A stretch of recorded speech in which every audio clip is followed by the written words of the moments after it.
What if you invested your Social Security taxes? What would the outcome have been, huh? We're going to dive into that with a buddy. Oh my goodness, hold on a second. With an article I'd written on my blog at heritagewealthplanning.com. Come here.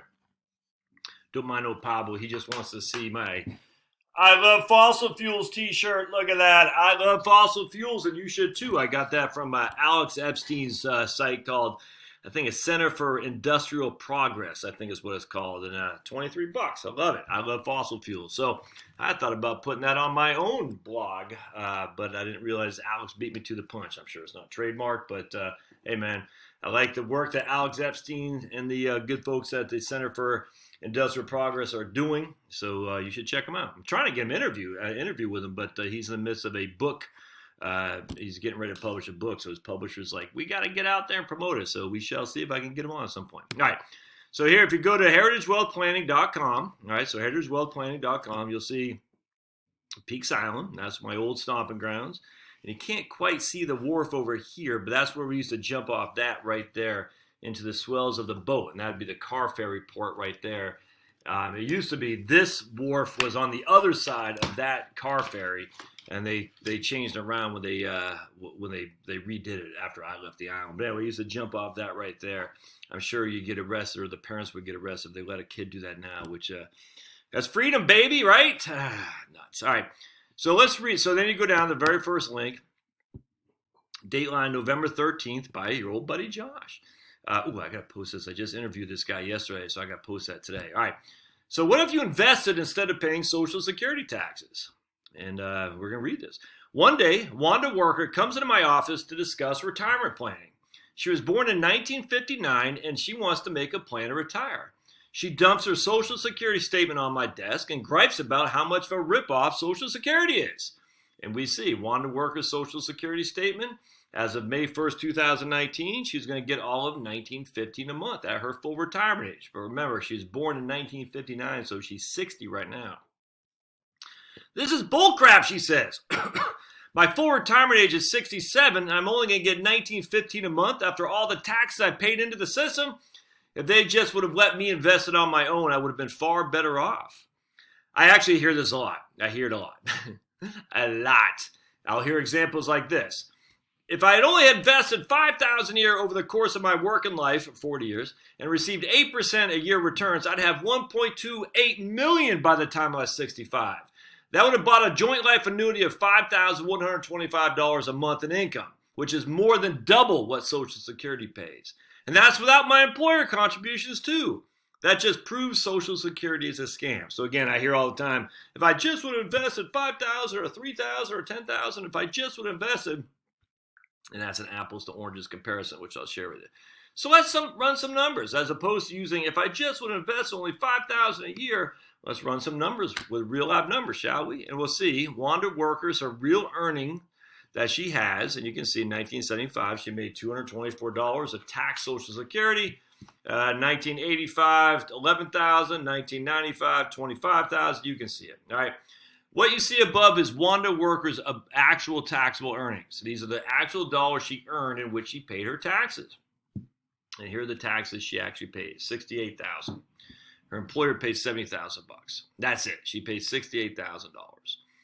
Now notice, you and your employer each pay 6.2% of your Social Security on up to $132,900 of your earnings and a 1.45% Medicare tax. Now, let's just skip the employer contribution because, again, she's saying if I could have invested my own taxes, I could have done better. She's not saying if I could have invested my own and my employer's. A lot of people say, oh, my employer, as if the employer, if it wasn't by defaulted that you have to contribute to your employees' retirement, that they'd just give you the money. Now, I don't, let's just pretend, let's not pretend. That would be pretending, right? The employer is not going to do that unless they literally have a gun to their head with a force of jail if they don't. All right? We know that for a fact. The Social Security taxes, which is why Zoe Baird and who was the first one that Clinton tried to get on? Kimba Woods. They could not become attorney generals, in which we got the incompetent fool Janet Reno became attorney general. And so did Bush had somebody in there too. Was it Oh, who is that lady? I forgot. I can see her face right in front of me too. I can't remember.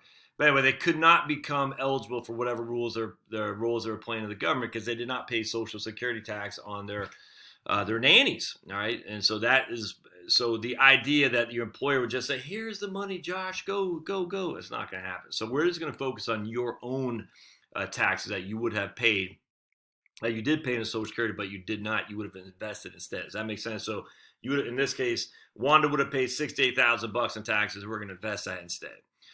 All right, so here are the actual tax rates for Social Security. So you can see from 1974 to 1977, which is when Wanda started work, they're 4.9. They didn't actually hit 6.2 until 1990. All right, so 6.2, it took 16 years of Wanda's working before she actually had 6.2%. So let's look at her earnings out here. She made, in 1999, she made $32,000, $32,440, all right. And she paid 6.2% on that $32,040. So she paid in $1,986 into the system. And even if you throw her employer contributions, which were not, but I just want to show you, only $3,900 was paid into the system on Wanda's behalf. Yet she, and a lot of people do this, I only contributed $5,000 annually over the course of my working career. But she never did. She never came close to contributing $5,000. In reality, the only time she never paid more than $3,100 was the most she ever paid in taxes. And that was last year when she's making her most money.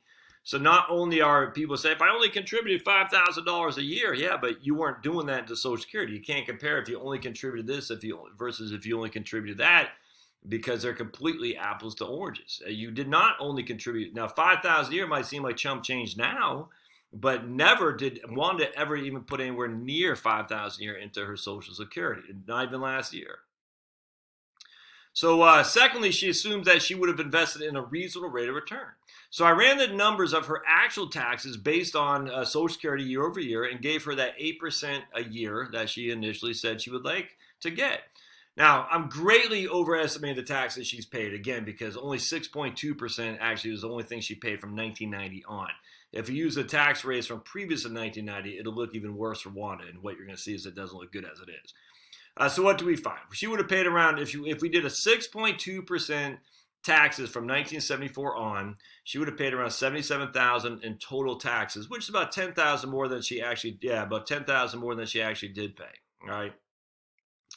And with an 8% rate of return on the actual dollars amount she paid in from 1974 to 1975, year over year, she would be worth about $340,000 today. So remember, from what she paid in 1974, she paid 6.2%. She didn't really, she paid less than that, but we're just giving her the benefit of the doubt on 224. 6.2% on 58, 6.2% on 1,096. And she got 8% a year over year over year, until today. All of that, she would have had $340,000. And if we use the annuity estimator at Charles Schwab, she received $1,204 for a joint annuity with 100% survivor benefit. Now, an annuity based on her life would only pay her $1,499 a month. All right, so the annuity on her life only is, we'll just say $1,500 a month. Annuity with 100% joint life and survivor benefit would pay $1,204. Now remember, Social Security is I don't want to say it's a 100% survivor. It's 100% survivor, but you do lose your own. So you'd probably say it's equivalent to a 50% survivor. So it'd probably pay between $1,200 and $1,499. So we'll say $1,350 a month. But what does Social Security do? Oh yeah, that's right, $1,915. Now, one can't forget we're making a huge assumption here that she'd actually have invested the money each and every year to begin with. I don't feel that's a reasonable assumption to make for most, the vast majority of Americans. But in this case, because my point will still be proven, we'll assume Wanda is unique and actually does invest the equivalent of her Social Security taxes. Oh, I hear you yelling, but Josh, Social Security estimates based on her full retirement age, not the benefit she'll get now. So this isn't a true comparison if you don't include the additional growth. And so what they're saying is she's only 60 now, Josh. And what you're saying is a 1915, the Social Security statement shows, is for her full retirement age when she's 67. So we got to increase that $340,000 that she has right now. We got to increase that with a certain rate of return. Again, we'll just say 8% a year for the next 7 years. So we will do that. All right, so I'm glad you brought that up. The 1915 Wanda's Social Security statement says she'll get a full retirement age in today's dollars when she's only 60. We need to factor inflation, cost of living adjustments to determine what her payment will be when she turns 67. Using, as I always do, the trustees report assumptions, we'll give her a 2.6% COLA, which means in 7 years she'll get $23.51 a month in Social Security benefits. Now, mind you, that $340,000 in her portfolio is still going to grow. This amount right here, that's still going to grow, right? Because that's what it is at 60 years old right now today as well. And we're going to assume it grows at 8% a year. Pretty significant assumption, but we'll make that. In this case, the portfolio would be nearly $629,000 by the time she's 67.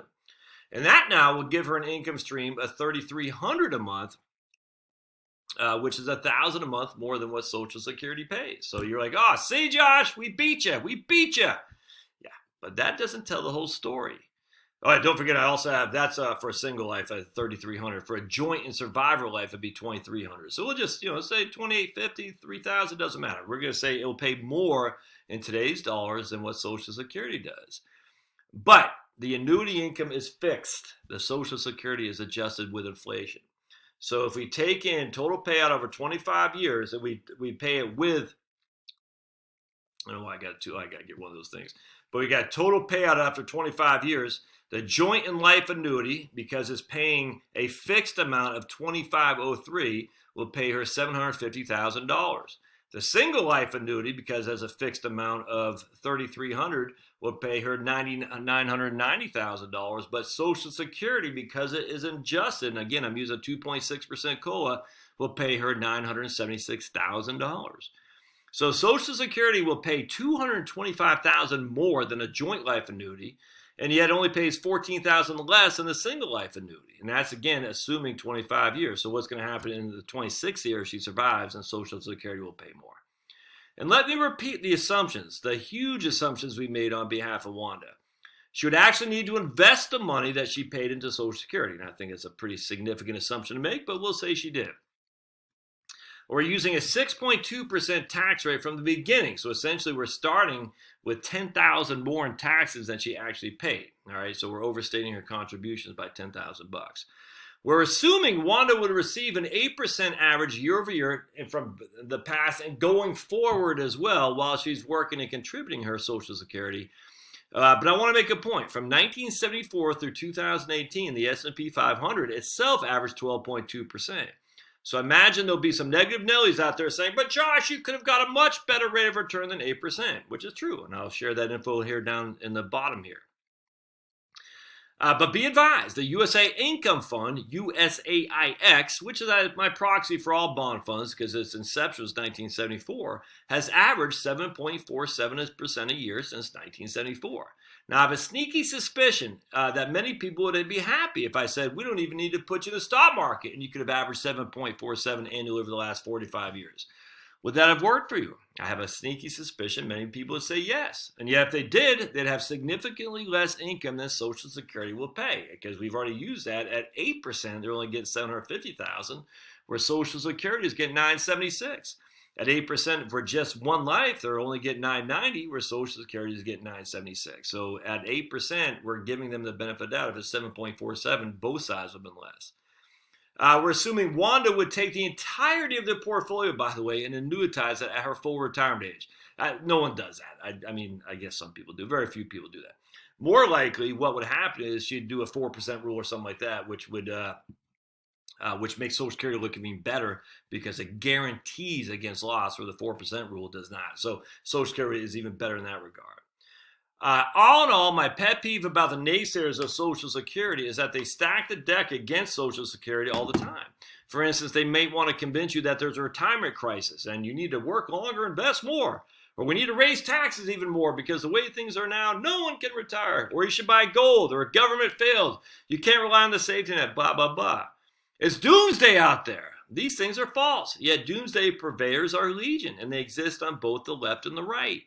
It is weird to me, especially given the empirical evidence that so many retirees are content and doing just fine. Of all the government programs to chastise, which there are many that have failed and are failing, Social Security is not it. It's weird for me. All right, so P.S. For those who said they would have invested in the S&P 500 and not bonds, well, I ran those numbers, and again, using one worker's actual income and overstating the taxes she's paying. If instead of paying your taxes into the Social Security system, you invested in the S&P 500 in 1974, you would have averaged 12.2% a year. Your total investment dollars at $77,320 would be worth $762,000 today when you're 60 years old. But you're not going to take your annuity action until you're 67. So we'll assume for the next 7 years you still get 12%. That amount would buy you a joint life annuity of $80,000 a year, or $87,000 for a single life. In this case, Social Security is indeed a ripoff. Here on a joint life annuity, you get $2.01 million over 25 years. A single life, you get almost $2.2 million over 25 years. With Social Security, it's less than one. But I like to deal in reality. So while a case can be made against Social Security if we receive extraordinary rates of return, as 12% is, even in this best case scenario, which will never happen, you only doubled the money you would have received in Social Security. Let's stay in the real world and recognize that while Social Security isn't perfect, it's one of the best government programs we have. By the way, I forgot to add, taxes. Social Security is taxed much more favorably than investment income, especially if that income comes from a retirement account. If you have nothing but Social Security, you will pay no tax. But if you have nothing but distributions from an IRA, for instance, every single penny is taxed as ordinary income, and we're not showing that here. So anyway, I did all the numbers so you don't have to. And I don't get why people poo-poo Social Security. Now, there's a couple things. But Josh, you only count 35 years of the taxes you paid. Well, not necessarily. And for Wanda, we're counting every single year, 1975 to 2017. That's 42 years. So we have 42 years that she paid taxes into the system. So we are counting her entire working career without question. I'm overemphasizing the amount of taxes she's paid. I don't think you would have got 12% a year going forward. I don't think anyone should expect that. I don't think she would have stayed in the S&P 500 the whole time. I don't think she would have bought an annuity when she hits her full retirement age. I don't think any of that.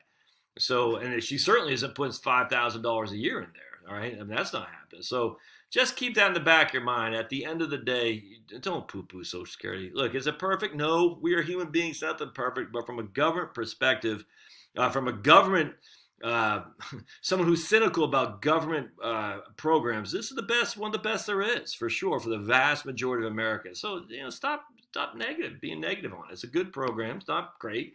It needs to be fixed a little bit, but it's good. And I think it's you should use it and be glad that it's there. Absolutely. All right, we'll see you next time.